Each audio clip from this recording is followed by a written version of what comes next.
Con anterioridad se habían presentado las diferentes fuentes de rentabilidad y concretamente se había hablado de 4 fuentes.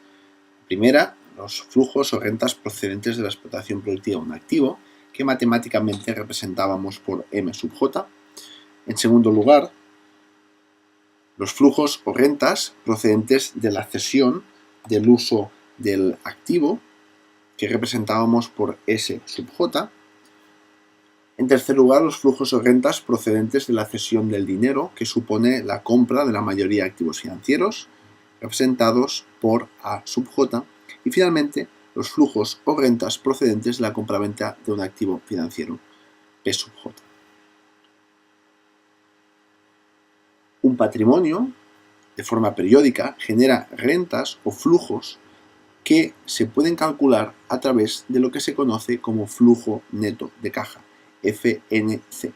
Para cada uno de los periodos en los que este patrimonio genera rentas, se puede calcular un flujo neto de caja, que no es más que la suma de todos los cobros y de todos los pagos procedentes de las 4 fuentes de rentabilidad que se han presentado con anterioridad. Una vez se calcula o se dispone de los flujos netos de caja que genera el patrimonio para cada uno de los periodos, es posible realizar el cálculo de la rentabilidad de esos flujos, del rendimiento que genera un patrimonio determinado. Para ello existen varios criterios, varias aproximaciones que vamos a comentar en un momento. Primero, antes de empezar, debemos decir que con el objetivo de permitir la comparación de las herramientas que aquí se exponen con las que se presentan en otros manuales de inversión, se ha optado por simplificar la nomenclatura y considerar que el patrimonio, que nuestra cartera de inversión, únicamente está formada por activos financieros. De esta manera, de las 4 fuentes de rentas que se han presentado con anterioridad, nuestro patrimonio únicamente tendría rentas procedentes de la fuente 3 y de la fuente 4. Si quisiéramos ampliar el análisis, ampliar las fórmulas que se presentan aquí, sería relativamente sencillo. Únicamente deberíamos incorporar en las fórmulas que se presentan en esta diapositiva, además del término A sub J, los términos M sub J y S sub J. Hecha esta aclaración, procedamos a decir que existen básicamente 3 aproximaciones por lo que se refiere al cálculo de la rentabilidad. En primer lugar, existen una serie de criterios que se conocen por el nombre de criterios clásicos, como son el flujo neto de caja, el flujo neto de caja unidad invertida, el flujo neto de caja anual unidad invertida, el payback dinámico, el BAN, la TIR.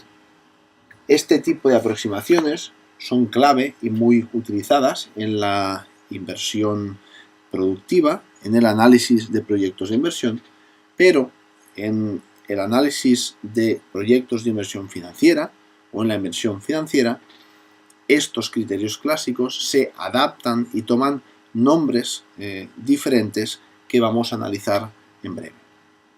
De esta manera, la segunda forma de calcular la rentabilidad es lo que se conoce como rentabilidad absoluta o rendimiento absoluto, que no es más que la comparación del valor de un patrimonio en 2 momentos temporales.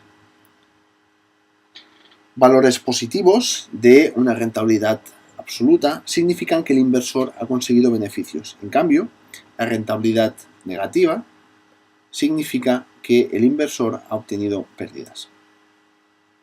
Finalmente, la tercera aproximación a la hora de calcular la rentabilidad es lo que se conoce como la aproximación de la rentabilidad relativa o el rendimiento relativo.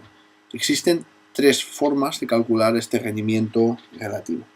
El primero es el índice de variación respecto al periodo anterior o gross return. Este tipo de rendimiento relativo se puede analizar de la siguiente manera.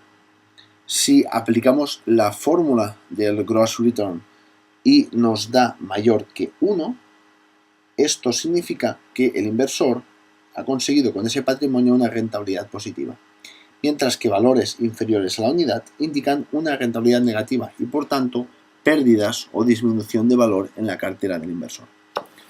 La segunda forma de calcular el rendimiento relativo es la conocida como rentabilidad aritmética o tasa de variación.